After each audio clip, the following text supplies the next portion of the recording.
Welcome to the England Rugby Pod.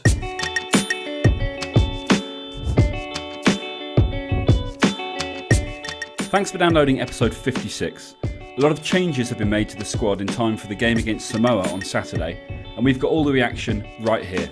You're listening to the England Rugby Pod, the rugby podcast that believes England will win the World Cup in 2019. Hey guys, it is of course our midweek session. The squad has been announced for Saturday's game against Samoa, and quite a few changes. So lots to talk about. Joined by Dan. Hi, mate. Hi, Andy. It's quite an interesting squad, actually, isn't it? It's I think the first thing that jumps out at me is Eddie Jones saying he'd never play Rob Shaw at 7, and Rob Shaw's at 7. I didn't know Eddie Jones had said that. Yeah, but when he first took over, because obviously Rob Shaw was at 7, Eddie Jones had said, and this was a couple of years back, obviously, had said that Rob Shaw's not a 7. He wouldn't play him as a 7. Yeah. Now, I don't think we read into that too much, because I don't think he's playing him at 7 to look at him there as a long-term option. I think he's using him to help balance probably the back row, but just thought he's also that was one of his captains, isn't he? Because, of course, this is the first game under Eddie Jones where Dylan Hartley isn't starting. Exactly, yeah. I can't see that being a sort of a tactical thing or a based on form. I think that's purely this is Samoa. Let's try some combinations. I think so, yeah. And it's cracking on. The other one that I found actually quite interesting was Yules in the second row. Yes. Given what we already know is available to England, and Nick Ashekwe on the bench. Yeah, absolutely. So two newbies essentially to add to the awesome foursome. Do we need that? I guess two of the awesome foursome seem to be being shoved into the back row. Maybe he wants a Toje and Laws in the back row with Billy, and then he wants I guess then it's open to what combination of Cruz and Launchbury with the likes of Yules, with the likes of Nick Ashekwe, because he's obviously going from strength to strength. Do you then have in the second row, which is not something we pitched it really as an idea previously. I'm not convinced about having Marrow in the back row, to be honest. I think in all his performances, the ones where he really stands out is when he's playing in the second row. I agree. I'm inclined to agree. I don't think we need to read into this too much. Actually, I think one thing that has actually shown is that actually the awesome foursome don't 100% have the second row tied up. No. As all their own. And the back row bit, I don't think there's any decisions being made. I think there's so many options there, because we look at like of Tom Curry, who's unfortunately not been able to play. Even the Simmons, Underhills, they're still so unproven that actually these are the options that do need to be tested. So I quite like the fact that Eddie is really actually trying to look at these options. But like we say, come the Six Nations, you don't really have the opportunity as much to try out the teams. So it's, I think the guys now need to start putting their hands up if they want to be starting, making these positions their own moving forward. Yeah, true. I mean, you mentioned Sam Underhill there. Is he injured? Or has he been dropped? I think throughout this episode and discussing this team, the word dropped is going to have kind of dual meanings, because I think there will be certain cases where perhaps that is what he's done. But I think there'll also be people who are being rested. Owen Farrell clearly hasn't been dropped, but he's not in the match day. He's not in the match day 23. But JJ's not been performing. Has he been dropped from the match day 23? I don't think so, because we were saying that last time. Whereas, do you remember I said I thought he actually did well if we look at his overall game? Because defensively, I don't think anyone's been dropped actually. Underhill is Underhill injured, or is he? I think he probably. I think he probably still is injured, because don't forget he went off from the HIA last week. Yeah. And I don't know what the return to play protocols are in full, but I know typically these days if people go off, the chance of them playing the next week are fairly rare. Fair enough. I didn't realise it was HIA. I have to be honest. I think as far as I was aware, he went off, and then the decision. Oh yeah, to bring he failed an HIA last week. Fine. Okay. Well, that makes more sense then. So he's not an option this week. Okay. Well, I mean, so the other one. Let's quickly just go through the guys that are we'll call it rested instead of dropped. Okay. So Mako is being rested. Underhill is injured. We're saying Farrell's obviously being rested. JJ and Watson both being rested. Yeah. Which is really interesting. I mean, obviously Brown is back from his HIA, which is an interesting one because I thought Anthony Watson has looked pretty good at the back. Yeah, and I would have thought this was a better opportunity to say, yeah, Brown might be available, but I still want to see more of what Watson can do there. So in some ways, it's a shame that he's not even on the bench. So bringing him on isn't even an option. This is what I'm a little worried about. I think Brown might still be the first choice fullback, which pisses me off a bit because I'd prefer Watson there. I mean, he 100% is the first choice for at the moment, at least in Eddie Jones's mind, isn't he? Yeah, I think so. So a few guys being rested. Obviously, still key players involved. Eddie Jones clearly listened to our last episode. He listened to you. You had. I think he has. I believe you said that you had a couple of requirements for the squad to play Samoa. One of which was two of which was to have both Genge and George starting.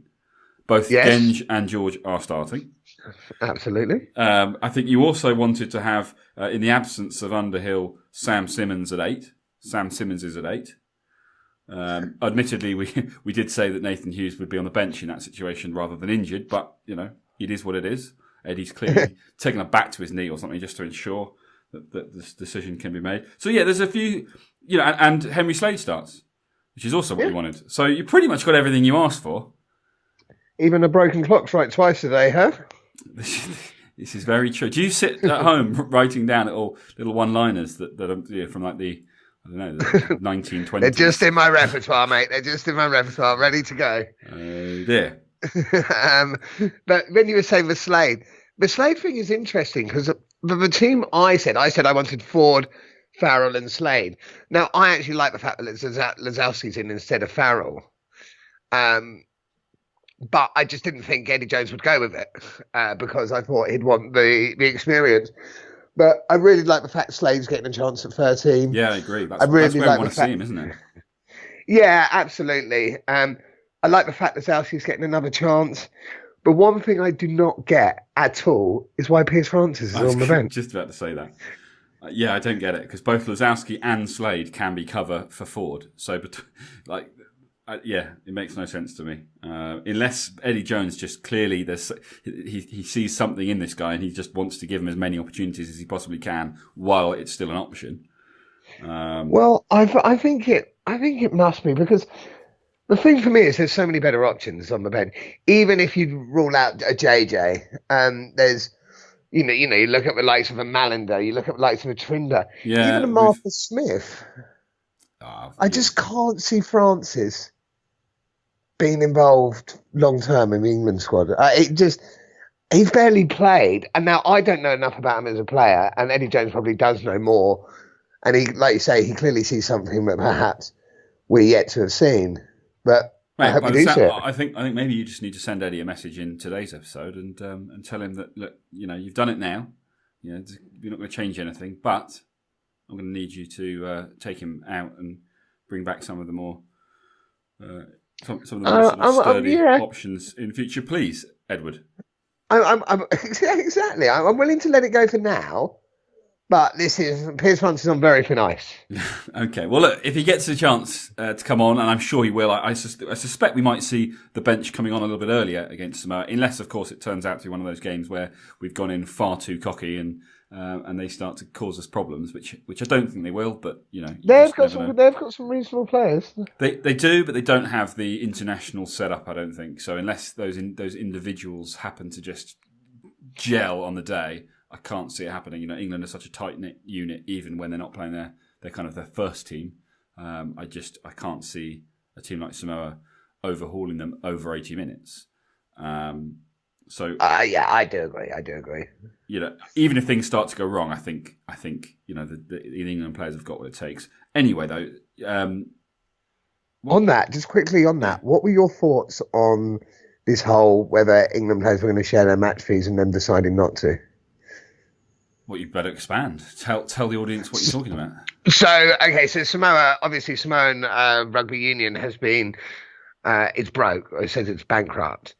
And one of the suggestions put forward, I believe it was by Mako Vanapola, as a possible option would be that the England players, who obviously get around a £22 match fee, would share some of that with the Samoan players. Now, the England players sat down together and they decided they weren't going to do that. And I think that's the right call. I agree. That's their money. They've earned that money. And it's a bigger issue than sort of England players, just because they do well. It'd be like us going into an office somewhere and be like, well, actually, you get paid more than me, so I'll have a bit of your salary. Yeah, well, I think as well. I mean, a lot of the Samoan players, a lot of the Islanders generally, who have been interviewed about this whole situation, they've all kind of said the problem isn't that other teams don't give them enough money. The problem isn't that the rest of the world aren't chucking enough cash their way. The problem is that they're mismanaged at the top. Yeah. Rugby in the professional era is a business. It needs to be run like a business by businessmen or women. And it's not. It's a political thing in Samoa. At least that's what a few of these guys have said. And you have politicians who people are afraid not to vote for various other reasons who get in, and then you kind of have to start questioning, well, where's the money going? Because there's no way that the Samoan RFU or whatever they would be referred to would be happy for the England players to hand checks to the Samoan players. The cash would have to go to the Samoan RFU to theoretically then hand out. This is it, right? Do you know what I mean? So it wouldn't work like that. That money would end up disappearing before any of those players got to see any of it. And it would just mean that the England players were not out of pocket, but they would be earning less for what they put in. And the reason that they even considered, I think, putting their money forward is so that their fellow players on the Samoan side would get paid. 100%. Yeah, I just don't think that would have happened. So I think it was the right call. I think if they wanted to do something out of the public eye, then good on them. I don't think we'll ever hear about it. But like buy them a pint or something? Yeah, exactly. Pint and a packet and a plate of chicken wings. Let's not be cheap. I mean, yeah, chicken wings is a bit fancy for pub grub. I mean, maybe some chips. Okay. Sorry, mate. Sorry, how I think crisps. If you really want to splash out, maybe peanuts. KP or I mean, you can't go down Nobby's nuts. That's getting a bit OTT, isn't it? But I think some KP, salted peanuts, maybe dry roast if you're feeling a little crazy, and a pint. And I think they've done all right. Maybe some salt and vinegar. Salt and vinegar, cheese and onion, mate. Should we move on? Yeah, this is that's literally the most pointless bullshit we've ever spoken about. So let's move on quickly. Danny Care. I think he was actually another one that you wanted to see. Yeah, I'm glad he's starting. I think it'll be. If you look at what Danny Care did in the last 20 minutes of the game against Australia, an 80-minute performance like that, and I don't obviously mean, if he scored 3 tries every 20 minutes for 80 minutes, but if he came on and had a good game and, finished like that, it would have been one of the best man of the match performances we've probably seen in an England player.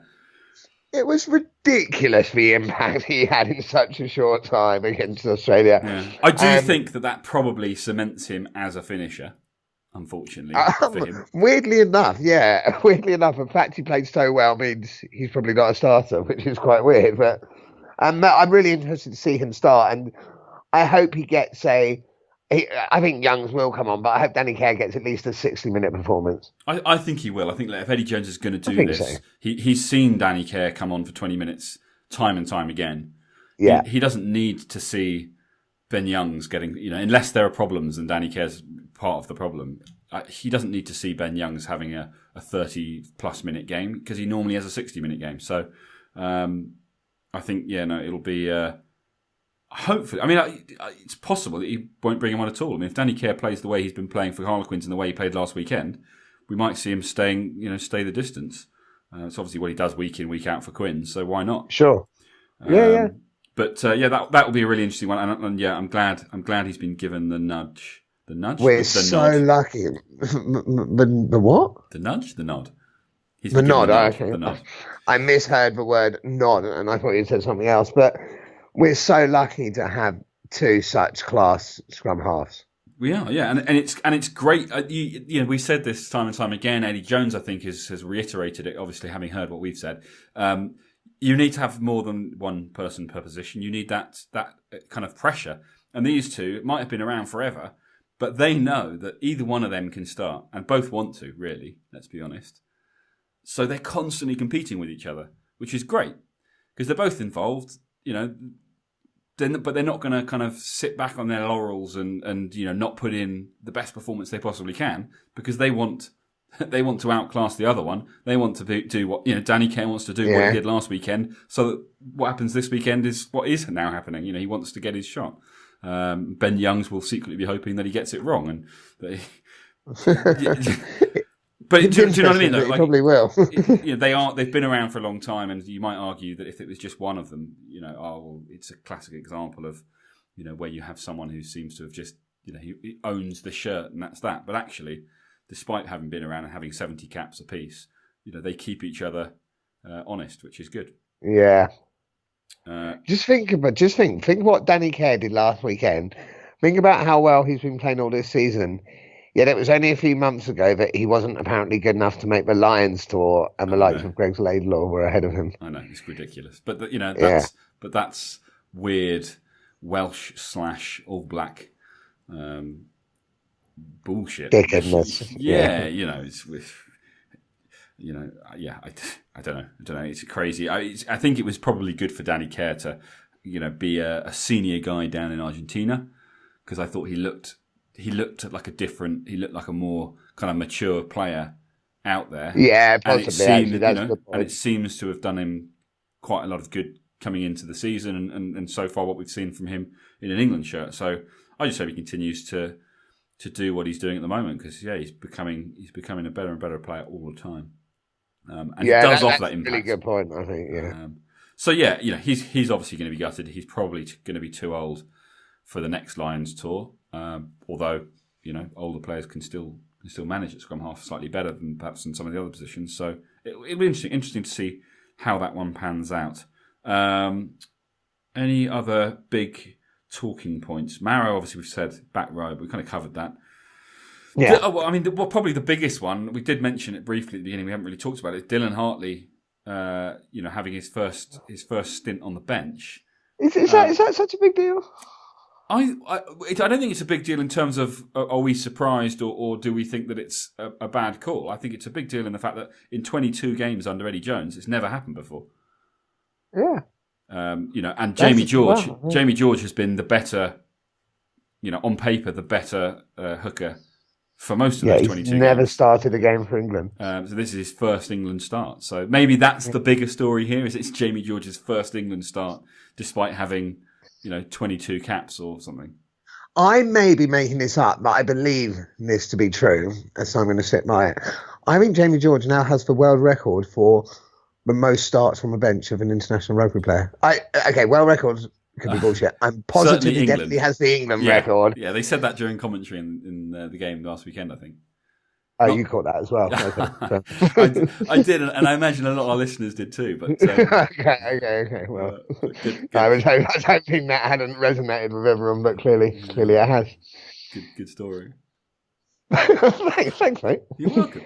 Okay, I think that probably. I mean, the last of them, we've got Rocco still on the bench, so we may see some more from him. Nick Ashekwe we've talked about. Mike Brown's obviously back. Charlie Ewels is an interesting one. We talked about him. Sam Simmons obviously starts at 8 with Nathan Hughes out injured. Genge will be. It'll be nice to see what he can do with a start. I mean, we obviously saw him out in Argentina, but he wasn't nearly as aggressive then as he seems to have been this season so far. So it'll be good to see if he can bring a little bit of that aggression on Saturday and against some pretty big lads. Let's see how tough man Genge is willing to be in front of some absolute units. I'm sure he will be. He doesn't seem shy, and they'll probably want to try and put him on his arse, and that may well, if we're professional, we're smart, and it'll create opportunities for the backs to dance through gaps and hopefully score a number of tries. So it'll be an interesting one to see. But yeah, is there anything else that you wanted to talk about before the big day?